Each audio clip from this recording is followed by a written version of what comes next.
시장과 미국 주식 종목에 대한 정확한 인사이트에 한 걸음 더 다가보는 마켓맨 시간입니다. 오늘도 지난주 시장을 관통했던 그리고 이번 주 시장을 바라보는 데 도움이 될 만한 인사이트 준비를 해봤습니다.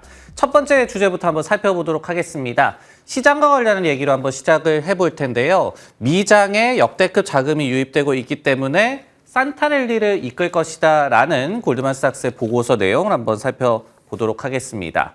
골드만에서 보고서를 냈습니다. 트럼프의 대선 당선과 금리 인하 전망 그리고 역대급 자금 유입 등이 미국 증시의 산타랠리를 견인할 것이다라고 얘기를 했습니다. 특히 지난 9주간 미국 증시로 무려 1억 8,600억 달러 정도가 유입되고 있다는 점에 주목을 했고요. 이런 부분들이 트럼프 효과를 입증하고 있다라고 분석을 했습니다. 역시 이제 M7 종목이 이 S&P 500 지수의 상승세를 이끌고 있는 것으로 나타나고 있는데요. M7 종목들의 시총 비중이 이제 33%까지 높아진 그런 상황이고 S&P 500 지수가 올해 이미 28% 정도 상승을 했죠. 그런 가운데 M7 종목이 50% 정도 상승을 하면서 골드만에서는 내년에도 이와 같은 IT 위주의 랠리가 지속될 것이다라고 전망을 하고 있습니다. 자금 유입 외에도요, 골드만삭스에서는 자사주 매입의 효과에 좀 주목을 하고 있었습니다. 이미 미국 기업들이 내년도에 자사주 매입 1조 달러 정도를 승인을 하고 있기 때문에 이런 부분들이 이익 성장 가속화에 도움이 될 것이다라고 분석을 하고 있는 상황입니다. 네, 이 분석 내용에 대해서 어떤 부분을 좀 더 살펴봐야 할까요? 결국 어김없는 산타랠리, 지금 시작이 되고 있는 것 같습니다. 이런 가운데 체크 포인트는 어디에서 찾을 수가 있을지 살펴보도록 하겠습니다. 첫 번째로 트럼프 효과를 좀 점검을 해볼 필요가 있을 것 같습니다.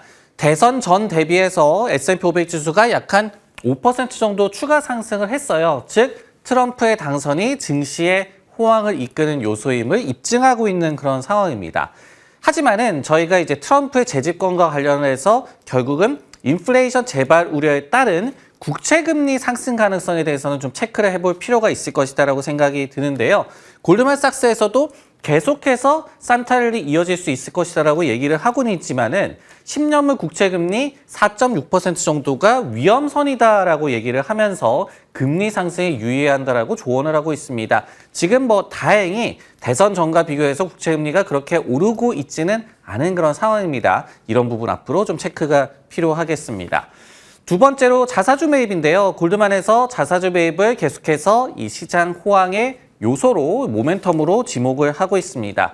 근데 이제 실제 수치를 살펴보면요. 3분기에 S&P 500 기업들의 자사주 매입이 한 2,300억 달러 정도 됐습니다. 그러면서 전 분기 대비해서는 4% 정도 소폭 감소를 했어요. 그렇지만 전년 동기 대비해서는 22%나 늘어났습니다. 그리고 3분기까지 최근 1년간을 집계를 해보더라도 9,184억 달러의 자사주 매입이 지금 발표가 되고 있기 때문에 전년 대비해서 17%나 늘어난 상황이고요. 그렇기 때문에 골드만삭스에서 얘기하듯이 자사주 매입이 모멘텀은 맞다라고 생각이 드는 그런 대목입니다. 그렇기 때문에 자사주 매입을 지금 늘리고 있는 경기 소비재라든지 아니면 에너지 업종을 주목할 필요가 있을 것 같고요. 그리고 이제 전체 자사주 매입 규모에서 차지하는 비중이 높은 IT 한 28% 정도를 차지합니다. 금융도 19% 정도를 차지를 하고 있는데 이런 업종들을 자사주 매입 모멘텀과 엮어서 좀 생각하는 것이 필요할 것 같습니다. 세 번째로 경기 침체 우려입니다. 침체 가능성은요. 지금 몇 안 되는 시장에 남아있는 비관론들이 제시를 하고 있는 그런 로직인데요. 참고할 만한 지표를 한번 말씀드리도록 하겠습니다. 미국 가구들의 자산 내 주식 비중을 한번 참고해 볼 필요가 있을 것 같은데요. 현재 이제 미국 가계의 자산 가운데 주식이 차지하는 비중이 한 50% 정도로 역대 최고로 나타나고 있습니다. 역대 장기 이 중간값이 28% 정도임을 감안을 한다면 굉장히 높은 그런 비중의 주식을 갖고 있음을 저희가 알 수가 있는데요. 통상 일반 가객들의 주식 투자 같은 경우에는요. 경기 전망을 반영한다는 측면에서 아직까지는 소비라든지 경기 전망이 나쁘지 않은 것으로 생각이 되는 그런 대목입니다. 하지만은 관련해서 바뀔 요소가 있다라면은 저희가 시장의 지형 변화를 한번 예상을 해봐야 될 것 같습니다. 네, 이렇게 첫 번째 인사이트 전해드렸고요. 두 번째 주제로 한번 넘어가 보도록 하겠습니다. 역시 핫했던 종목이죠. 시총 1조 달러, 브로드컴이 AI 열풍을 이어가고 있다는 내용, 전체 섹터에 미치는 영향까지도 분석을 해보도록 하겠습니다. 지난주 금요일 시장에서 단연 핫했던 종목이었죠. 브로드컴의 주가가 무려 24%나 급등을 했습니다. 전일장 마감 이후에 이제 10월 결산분기 실적을 발표를 했어요. 그런데 매출에서는 사실은 미스가 났습니다. 하지만은 AI 모멘텀을 입증하는 그런 내용들이 많이 나왔기 때문에 주가 급등을 견인했다라고 해석을 해볼 수가 있을 것 같습니다. 특히 이번에 이제 결산을 완료한 2024 회계연도에 AI 관련 매출이 122억 달러로 나타나면서 전년 동기 대비해서 무려 220%나 성장을 했습니다.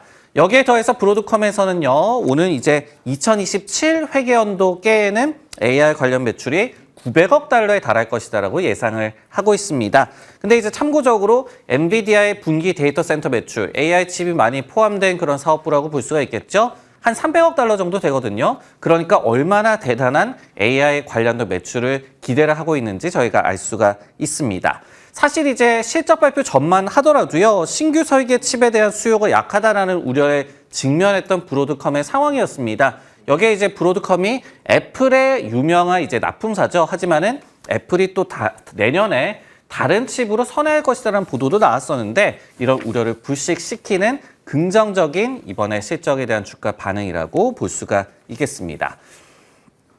네, 이렇게 브로드컴에 대해서 궁금하신 내용들이 많을 것 같은데요. 결국은 엔비디아도 넘을 것이냐, 브로드컴 얼마나 더 갈까 한번 생각을 해보도록 하겠습니다. 제가 이 기억을 좀 더듬어 보니까요. 지난 2023년 6월 초에 넥스트 엔비디아로 브로드컴을 주목하고 있다라는 미국 투자 정보 웹사이트죠. 배런즈의 기사가 나왔던 바가 있었습니다. 근데 이후에 23년 하반기부터 주가를 한번 추적을 해봤더니요. 브로드컴이 한 160% 정도 상승을 했더라고요.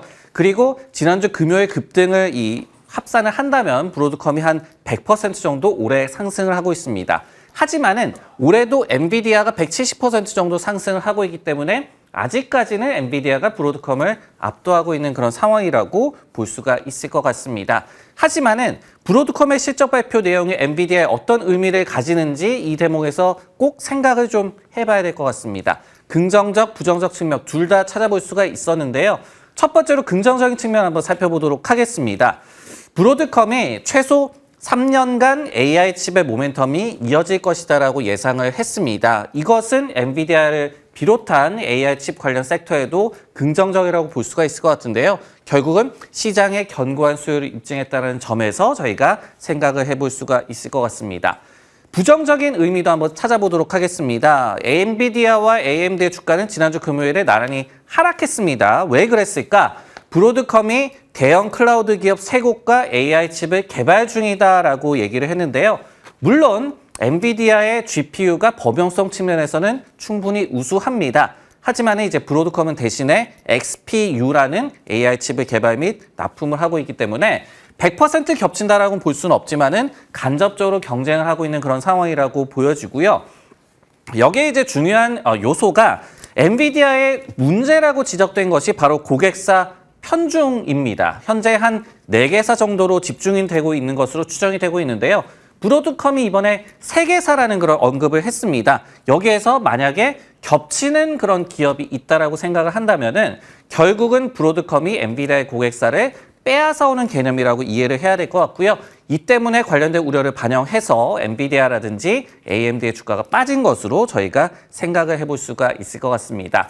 즉 엔비디아 입장에서는요. 그만큼 블랙웰의 순조로운 양산, 내년에 뭐 한 500만 개 정도 생산하고 있다라고 얘기를 하고 있는데 이것이 중요한 대목이라고 볼 수가 있겠습니다. 마지막으로 참고할 만한 트렌드 한번 설명을 해드리도록 하겠습니다.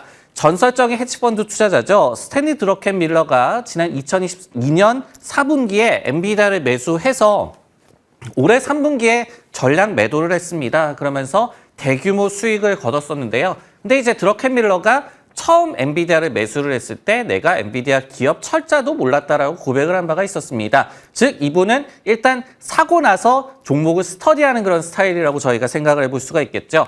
그런 드러켄밀러가 이번 3분기에 브로드컴을 처음으로 매수를 했습니다. 그러면서 포트폴리오 내에서의 비중도 1.4%로 적지 않은 그런 상황이거든요. 물론 이제 드러켄밀러가 엔비디아 전략 매도하고 후회하고 있다라고 얘기를 했지만은 어쩌면은 이런 투자 구루들도 넥스트 엔비디아를 벌써 찾고 있다. 그리고 찾아냈다. 이런 부분까지도 체크를 하시면 좋을 것 같습니다. 네, 이렇게 브로드컴에 대한 얘기 전해드렸고요. 마지막 세 번째 다른 종목에 대한 얘기까지 전해드리도록 하겠습니다. 페이팔에 대한 얘기인데요. 신규 매수콜의 주가가 모처럼 좀 상승을 해서 인사이트 한번 전해드리도록 하겠습니다. 금요일 날 페이팔의 주가가 1.8% 정도 상승을 했습니다. 울프 리서치라는 기관에서요. 투자 의견을 피어퍼폼에서 아웃퍼폼으로 상향 조정을 했고요. 목표 주가 107달러를 제시를 하면서 한 20% 정도의 업사이드를 제시를 하고 있습니다. 최근 분기 실적도 그렇고요. 그리고 2025 회계연도의 가이던스도 긍정적인 평가를 제시를 했고요. 방대한 사용자 베이스도 수익 창출에 기반이 될 수 있을 것이다라고 분석을 하고 있었습니다. 올해 사실 페이팔의 주가가 순항하고 있습니다. 그러면서 이제 PR 그런 지표들이 20배를 좀 상회하고 있는 그런 상황인데요. 이와 관련을 해서도 10%대 중반의 이익 성장을 지속한다면은 밸류에이션을 정당화시킬 수 있을 것이다라고 분석을 했습니다. 울프 리서치에서는 또 이렇게 얘기를 했습니다. 자신들의 포트폴리오가 트럼프 1기에 시장 대비해서 한 30% 정도의 프리미엄을 받았다라고 얘기를 하면서 페이팔을 우리가 또 지금 찍었기 때문에 또 가능한 그런 얘기다라고 얘기를 하기도 했습니다. 네, 이렇게 페이팔에 대한 모처럼만의 좋은 투자 의견이 나왔는데요. 페이팔도 과연 트럼프 트레이드에 속할 수 있을까? 어떤 로직을 생각해 봐야 하는지 전해드리도록 하겠습니다. 페이팔의 주가가 순항하고 있다고 말씀을 드렸는데요. 올해 주가가 50% 가깝게 상승을 하고 있습니다. 하지만은 아직까지는 팬데믹 고점 대비해서는 한 3분의 1 수준에 불과한 그런 상황입니다. 이런 가운데서 트럼프 2기의 수혜를 기대하는 이유 한 두 가지 정도로 생각을 해볼 수가 있을 것 같은데요. 첫 번째는 규제 완화 기대입니다. 물론 이제 전통적인 금융기관 같은 경우에도 트럼프가 당선이 되면서 바젤 3 최종안 시행을 유보한다라든지 이런 부분들의 금융 규제를 완화하는 것에 수혜가 그렇게 기대가 되고 있는 상황입니다. 하지만은 이 페이팔이 속한 핀테크 산업 역시도 수수료 책정이라든지 아니면은 소비자들의 데이터 관리라든지 이런 측면에서 규제 완화가 더욱더 기대가 되고 있다는 목소리가 많이 나와주고 있어요. 실제로 지난 11월 5일 대선 날 이후에 미국 지역 은행들의 ETF 같은 경우에는 9.5% KRE가 10% 남짓 상승을 했습니다. 그런 가운데 핀테크 ETF ARKF 같은 경우에는 이렇게 27%나 상승을 하면서 전통 금융기관들 못지않은 그리고 넘어서는 금융 규제 완화 기대감을 핀테크 업체들이 보여주고 있는 상황입니다. 두 번째로 암호화폐 붐입니다. 페이팔도 지난 2020년부터 암호화폐 거래를 지금 지원을 하고 있습니다. 그러면서 전통적인 결제업과 가교 역할을 할 것으로 좀 기대를 하고 있는 그런 기업이 되겠어요. 그러면서 이런 암호화폐 붐에도 페이팔이 간접적인 수혜를 받을 가능성까지 생각을 해봐야 될 것 같습니다. 이런 이유들로 인해서 울프 리서치 외에도 뱅크 오브 아메리카 같은 경우에도 앞서서 페이팔에 대한 투자 의견을 중립에서 매수로 상향을 하면서 턴어라운드 가속화 과정이라는 그런 분석을 제시하기도 했습니다. 이런 인사이트까지 참고를 하시면 좋을 것 같습니다. 네, 마켓맨 오늘 준비한 내용 여기까지고요. 저는 다음 주에 다시 돌아오겠습니다.